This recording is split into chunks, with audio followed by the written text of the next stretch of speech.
Hi guys, hello, welcome back to another video right here on the channel. So Mel, it's the first of the month, so that means only one thing. Streetfighter? Streetfighter. Is it just me, or are these really flying in this year? Really flying in. Can't believe we're doing another one already. Well, we've got number 31, 2, 3 and 34, so already after this episode we're now starting the second half of the series, because we've done up to 30 last time. Yeah. Okay guys, this is going to be a little bit of a special one. Any of you regular viewers, and why wouldn't you be, superb series, will know that we subscribed to this magazine and collection, and within that we have special limited edition subscription pieces. Yeah. Okay, so I think, was it last month or the month before when we showed the special edition of Cammy? Yeah. Yeah, she was like a normal size figure. Well, this time, all you know me, or are regular viewers, know what camp I sit in Street Fighter. There's only one character for me. And this delightful package has arrived with one half of a very special subscriber gift. So what I'm going to do is we'll go through, we'll do 31 through 34. Yeah. Have a look at the magazines, quick blip of the character in the box, and then we'll go to our turntable like we always do, and I'll begin that with a special feature where we show one half of the special subscription gift. Okay, so it's well worth listening to my waffle and Melody's lovely interludes for the next 10, 15, 20 minutes, however long it takes, to have a look at that. Okay, so anyway, I hope starting the second half of the series now, you're all enjoying it. Let me know, let Melody know, let us know below, you know, if you're still here and what you're enjoying about the series, or do you know what, just say hi. Yeah. You know, all gamers together. Okay, Mel, so should we get down to business, because I've waffled on for a couple of minutes already. Definitely. Okay, so we go through the magazines, then we show the figures. So this one is really interesting to me. I'm going to give it away now, just what I tried to set up before, because he just opened the box and I hadn't realised. Evil Ryu is number 31. Okay, so there we go. Everybody, like I say, the cat's out the bag. We're like about 8 episodes in, something like that. Now you all know I'm a Ryu man, so we know what we've got to look at. But let's have a look at Evil Ryu first. Okay, so Evil Ryu, the embodiment of all evil, a mysterious and supernatural dark force. Many mysteries surround the Satsu no Hado, the powerful evil energy capable of turning a fighter into a true killing machine. Ryu has never given up on his fight against this evil energy since it started to grow inside him, and he says, even if you fight with all you've got, the outcome will be the same. I am death. So automatically, straight away, we're seeing a darker side to Ryu. Ryu traditionally is one of those sort of good guy characters, you know, but this is really interesting. Okay, he says, are you saying that you don't know fear, that you're afraid of nothing? Now I'll show you how wrong you are. Ooh. Okay, so it says, did you know the inner struggle? Evil Ryu reflects the duality hidden inside even someone as good as Ryu. It said he appeared for the first time in Street Fighter Alpha 2 in 1996. Okay, so going with the bio, date of birth 21st of July, birthplace Japan, height 1.75 meters, 68 kilograms, and like I say, first appeared in Street Fighter Alpha 2 1996. So there we go. There's a little bit more of the artwork there, Mel. What do you think? Yeah, it's amazing. Yeah, looking good, isn't I love the artwork. Yeah, everyone says it, don't they? Okay, so skills and techniques out of the darkness. He looks almost zombie-like here. I'll show you in a minute, guys, the image I'm talking about. Evil Ryu is a character that combines the balance of the original Ryu with the techniques of Akuma. We done Akuma, didn't we, a couple of issues ago? Yeah. Okay, so the main technique, the Shaku Tensu Hadoken, we call that the Hell's Ball. Son Goku Satsu, the Body Destroyer. Ashura Senku, the Ghostly Slide. It's like a lot of flames here, isn't there? And Metsu Shoryuken, the Ripping Dragon. So there we go. Oh, wow. So there is the image I was saying about, guys. Looks a little bit like a zombified Ken. And a little glimpse there of the moves. Okay. I've got to admit, you know, I'm not... Do you know what? It's because of my bias towards Ryu. Yeah. This is one of the first pictures I think I've opened up that it doesn't really... No, it's not one of the better jump out to me. you know, there we go. I mean, you know, it's a lovely piece of art, you know, without a shadow of a doubt, and it does convey what Evil Ryu obviously is. But yeah, I just barking up the wrong tree here, I'm afraid, for me. Okay, so The Legend of Street Fighter, and we go on to X-Men versus Street Fighter. So they used to have a lot of these collaborations, like Marvel versus Street Fighter, X-Men, that kind of thing, you know. So it says the mutants from Marvel and the fighters from Capcom do battle for the first time. Okay, so it says to make the most of popularity gained by the X-Men in the early 90s, thanks both to the comic series and a fabulous cartoon, Capcom released an arcade game called X-Men Children of the Atom in 1994. It says it was a dramatic one-on-one fighting game, and what they've obviously done, they've come along and they've combined the two properties. I'm not sure how you feel about the combined things. Would you like a game like that where you'd have like the Marvel characters fighting against Street Fighter, or would you prefer I would like to have a go, actually. a little bit of variety? Yeah, definitely. Like Wolverine against like Chumley or something like that. Okay, so shows us a little bit of the game there. Okay, then flick it over. The new arcade generation, Capcom Play System 2.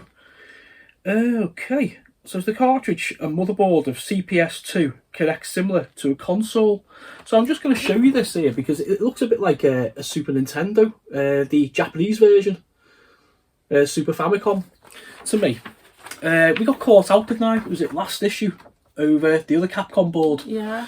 In 1988, Capcom hit the mark when they decided to implement a new strategy in their products for arcades. The creation of a single hardware for all their games instead of development configurations for each one. Yeah. So it's that this is how the Capcom Play System was born. So yeah, it's obviously in the arcade because it does show a nice picture there of a row of arcade machines. You need to like sort of excuse, guys, my lack of knowledge over arcade games. Arcades in like the 80s when I grew up were like dank dark places full of ciggy smoke and angst teenies around arcade machines and Space Invaders and stuff. So I'm not really a modern arcade man. In fact, I don't think there's such a thing as a modern arcade now. I think it's all dance machines and ticket machines in it. Yeah. Not necessarily great, but hey ho. Okay, and we go on to History of Capcom, a unique catalogue. Many of the best Capcom titles and games for arcades were CPS2 titles. And again, it just goes down to list a little bit about the 90s and the CPS2 board. Again, those of you guys who play stuff on MAME, on PC emulation, stuff like that, maybe Xbox soft modded emulation, will be more aware of the CPS2 board and stuff like that. I'm not really going to comment because I don't want to embarrass myself. I don't know a lot about it. Okay, and so we see our little scribble there of Evil Ryu. Doesn't really look that evil. Looks as a good pose there, really, doesn't he? Okay, so if you just be as kind, Mel, as to show the figure there. Okay. Yeah. So, as I say, he's can I have a quick look? Yeah. Thank you. Yeah. So he's like a cross between Ryu and a Akuma, isn't he? Yeah. Interesting.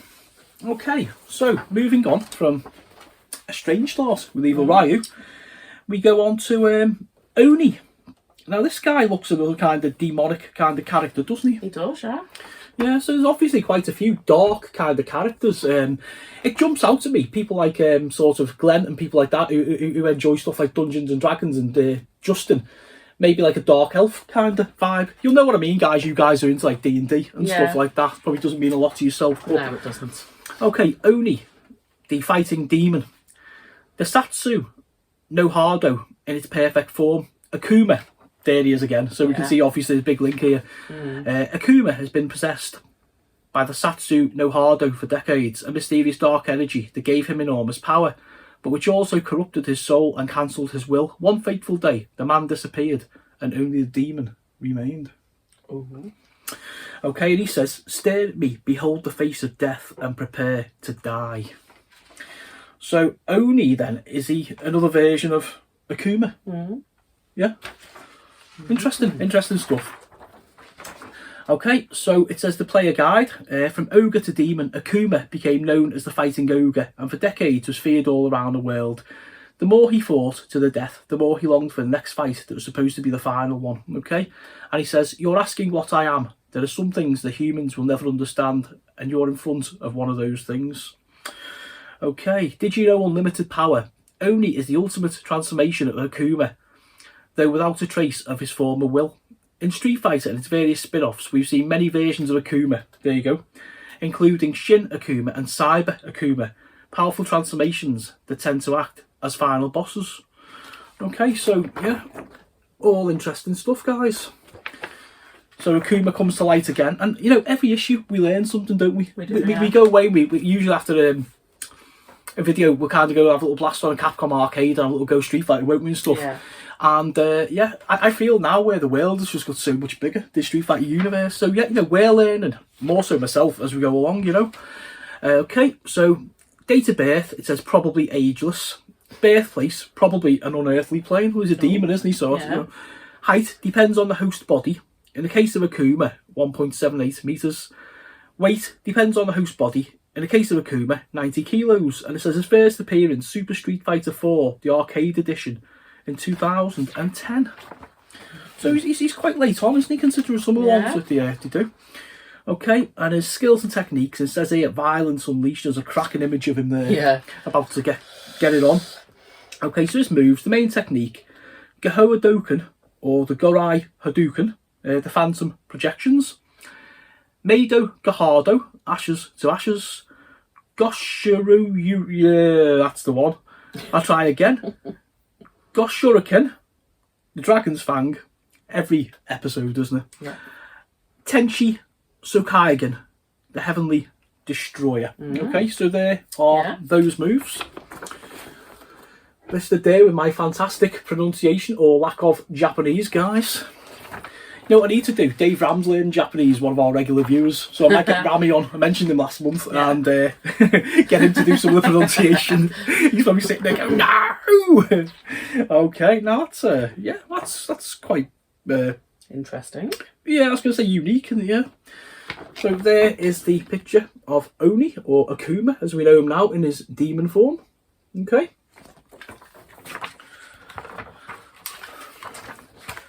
Right, so the Legend of Street Fighter, Marvel superheroes versus Street Fighter. So we've moved on now. It says that because this is the sequel to X-Men versus Street Fighter, which we went over in the last magazine, saw the inclusion of a new host of Marvel superheroes. So straight away we see Cap on there, in the middle. And this was available on with Marvel superheroes versus Street Fighter on the original PlayStation.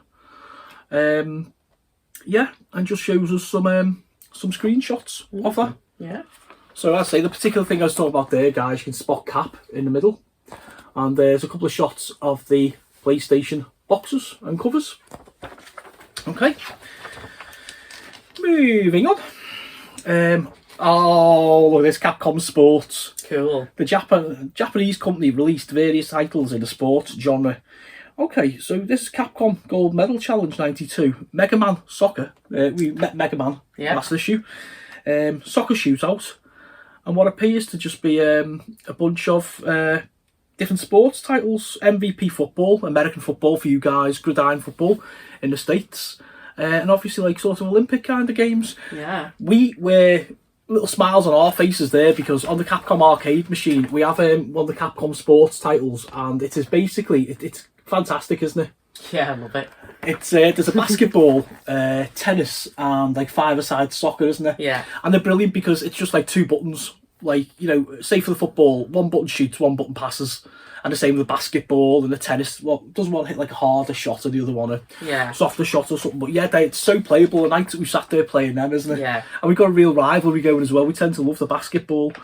From soccer fields to golf holes. Okay, so We Love Golf was released on the Wii from Capcom, apparently. Oh. Capcom Sports Club arrived in 1997 to a very well-known domain for the Japanese company, arcades. Just goes on basically about that and some of the games, and then it said they basically managed to inspire Mario Tennis for Nintendo, amongst others. So just showing that little We Love Golf there. I had a Wii for a short time, and I'll be honest, I only got it for like Wii bowling, really, you know, and stuff, and I never come across that title, and I've forgotten there just to show Oni on his little sketch. Okay, and if you'd be as kind, Mel. Yeah. Okay, so there he is in all his glory. Then we come over to one of the young ladies of the Street Fighter universe, another one, Karen, apparently. Issue number 33, and is Karen. Open up and have a little look and see what she's about. Yeah. Okay, Karen, the haughty fighter, full of arrogance and a will to excel. Karen Kanzuki, leads one of the wealthiest and most powerful corporations in Japan. This teenage millionaire can seem like an egomaniac, conceited and slightly elitist, but the truth is, at least in the ring, she always proves her superiority. So a little bit of a cocksure fighter here by looking at it. And she says, "You've had your chance, now I'll show you the difference between our classes." So, yeah, straight away, she comes across as a little bit cocky, really. A little bit arrogant of a fighter, okay? And she says, "If you expected my generosity, I'm sorry, that word has never been in my vocabulary." And it says, "Did you know from manga to video game, Karen made a debut in print 2 years before her appearance in the video game Street Fighter Alpha. The popularity garnered by the character of Sakura after her appearance in Street Fighter Alpha 2 quickly led to the publishing of a manga devoted to her." So manga is basically the Japanese comics. Probably one of our regular viewers, Justin. Justin loves all anime and manga. So he can probably tell you a little bit more if you go by and have a look at Fireborn, his channel there, and have a look there. Okay, so it says Karen, date of birth, 15th of September, birthplace Japan, 1.62 metres in height, 59 kilograms in weight. First appearance, Sakura Ganbaru. I'm presuming that is the manga. Yeah. Aforementioned. So, second half of the series now, Mel. Are you really enjoying this? I am, yeah, because I like it because there's like just as many ladies as there is men. Well, this is one of the big surprises, wasn't it? How many female characters there actually are, Yeah. Okay, techniques and abilities. The Queen of Hits. Yes, Wayne, I said hits. Okay. The main technique, Guren Ken, the branched combination. AV, the final attack. Hokujutsu, Seppo, the ascending hit. And Shin Pika Bayaku, the frontal cornering. So, again, some very interesting manoeuvres off this very able young lady. Oh, okay. Wow, cool poster. Yeah, that is quite a cool poster, to be fair, isn't it? And it's one of those, have you noticed, it's horizontal. Yeah. Where they're normally vertical, aren't they? Yeah. So, yeah, we're wondering, actually, we've got quite a few of these magazines here with the posters and stuff. We're wondering what to do with them at the end of the series. If anybody like any, drop us links below. If you'd be interested in something like that, we'll send you a couple out, you know, at the end of the series and whatever, you know. Worth it for the posters, a little bit of reading and stuff. And obviously, I know there are some really big fans of this series, so you guys are the ones I'm talking about. But hey, you know, if you're new here, just drop that comment below and just say, I'd like to have a couple of magazines at the end of the series, please. I'm interested, and we'll happily mail them to you. Okay? So, the Legend of Street Fighter. Street Fighter X or Street Fighter 10, Tekken. The best 2D fighting franchise battled with its 3D counterpart. Now, Tekken, as most of you PlayStation fans will know, Tekken Mel is a 3D fighter. A bit like Virtua Fighter, that kind of thing, okay? Where obviously Street Fighters until the later iterations were 2D. Yeah. Okay, so Tekken was a really big franchise, so obviously they've mixed that up there. And it looks like this was available on the Xbox 360. Combat in the 3 dimensions. So Tekken normally allowed players to make side steps in addition to forward and backward steps, truly taking the combat into 3 dimensions. Likewise, Street Fighter X Tekken had polygon-based graphics but kept the system of a 2-dimensional game with 6 buttons, typical of the Street Fighter franchise. I've not played this and I'm not sure how that would work. Because I say in Tekken you can kind of circle around your opponent and you're in 3D, so you're coming in and out for combat, where obviously with the 2D realm you're jumping in, you're jumping out. And might have to check that out actually. Maybe go and have a look on YouTube for a video just to see that. I'm just curious, to be fair. Anybody played that one? If so, hit us up below and let us know. Okay. Just showing a few little bits and bobs of that there. Okay. Where we're up to. The history of Capcom. This is a lot of people's favourites. One of my own favourites included. Okay, so Wars in Outer Space, Alien versus Predator, AVP. I think we have this one on. We do. We have this one downstairs on Capcom Arcade. Ooh. It is a side-on, horizontal arcade beat 'em up, basically, in the universe. I'll just give you a little screenshot there just to let you have a quick look and see what kind of game I'm talking about for those guys who may not be familiar with side-scrolling beat-em-ups, which were very, very big, obviously, in the retro scenes. Maybe not so much now. Oh, yeah, now this is another good one as well. Arthurian Legends, Knights of the Round Table. Yeah, now I've played this one as well. The story of Arthur Pendragon, also for you UK viewers amongst us. King Arthur is one of the most famous in the Anglo-Saxon world. Though it's also a universal tale known around the globe, this led Capcom to take the decision of turning that legend into a great video game. And trust me, folks, it was. It was available here, it says, on the Super Nintendo. I'm not sure how much a copy would cost you now on eBay. You probably get scalped. But, as I say, this is... where have I got it? I'm not sure if it's on a Capcom Arcade or whether it's on one of the retro... collections I've got for one of my machines. Honestly, guys, I'll tell you next month, or if I remember, or put something in the description below. But I have played it, like I say, and it really is a good game. Similar to your usual type, like we said there, side-on beat 'em up, walk along A to B, get through a load of minions, get a bad guy at the end, repeat to fade. Okay, and our little sketch there of Karen, and Mel's going to show you her figurine now.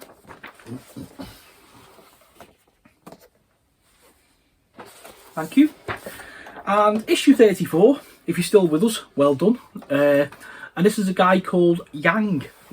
Okay, so there is Yang. Okay, so he looks like another one of the young guys. Yang, the Blue Dragon, a fighter as swift as the wind. Yang is the younger of the Lee twins. Both brothers live in Hong Kong and are respected members of their community. Yang has a strong sense of honour that leads him to participate in local disputes and to fight injustice wherever it takes place. And he says, you won't even see where the blows come from, so don't be overconfident. So he's obviously one of the good guys in the Street Fighter universe. We do see him just all the time, don't we? Good versus evil kind of thing. Okay, so I know where your pressure points are. My grandfather was an acupuncture master and he taught me well. Okay, so we see a little bit of the do you know, or did you know even, the independent twin. It says Yang made his debut in Street Fighter 3 The New Generation in 1997, although his moves were identical to his brother Yun. Okay, so Yang, 9th of September for his DOB. Birthplace Hong Kong, 1.73 metres in height, 62 kilograms in weight, and like we know there, Street Fighter 3 New Generation 1997 is where Yang made his debut. Okay. So nothing really jumps off the page about this guy for me, to be fair, and I've never faced him either. So Techniques and abilities, it says the growing wave. So he has, the main one is called the Turuzan, which is the cutting hand. Sai Enbu, the Alpha Shadow attack. Senku Tai, which is called the ascending kick, and Tenshin Senyutai, the devastating dragon. So yeah, I mean, obviously they're all like martial artists, but he looks like that kind of basic martial arty type of character, doesn't he? Yeah. Nice poster there. Looks like he's on like rollerblades. Yeah. Okay, so check out the little rollerblades on the bottom of the poster there, guys. So we go back to the vertical format for the posters. Okay, The Legend of Street Fighter. Street Fighter, The Legend of Chun-Li. Oh, see a face light up then. The Street Fighter franchise tried its luck again in cinemas with a second film. Now, I have been caught out here because I didn't even know this existed. I mentioned in the last episode, I think, about the dreadful Street Fighter with Jean-Claude Van Damme and Kylie Minogue. And, so I'm hoping that for the people who watched that one, it was a little bit better. I'm sure you probably enjoyed that one, to be fair. Okay, so The Legend of Chumley took Street Fighter into cinemas again 15 years after Ultimate Battle, which I presume was the name of the other one. It says Chumley versus Shadaloo. We know Shadaloo is the underground criminal organisation, don't we? Okay, and it just says a little bit about it and shows us some stills, like the movie poster there, a couple of stills from the film. Is that something you'd have a look at on maybe Amazon or something, or Netflix? I might have got a look at that. Yeah, worth going away and having a little check out, isn't it? Also being Chumley. Okay, history of Capcom. Superhero battles, X-Men, Children of the Atom. Well, it appears to me that Capcom don't half like the X-Men, don't they? Yeah. Yeah, okay. So Capcom laid the foundations of the Marvel vs. Capcom franchise with this game and its sequel. So we see a couple of screenshots there. There's one of a Sega Saturn console released on there. So we'll show the game poster there, okay? And then there it is on the Saturn and a couple of screenshots for you there. Again, looks like your standard 2D one-on-one fighter, doesn't it? And Marvel Superheroes to finish off. The sequel of X-Men Children of the Atom spread combat over all the Marvel universe, and again it appears to have appeared on the Sega Saturn. Marvel Superheroes had some heavyweights of the Marvel universe and big icons of comic books in general with decades of history behind Spider-Man, Captain America, Hulk, Iron Man and Doctor Doom. Okay, and just basically goes on to tell us a little bit more about the game.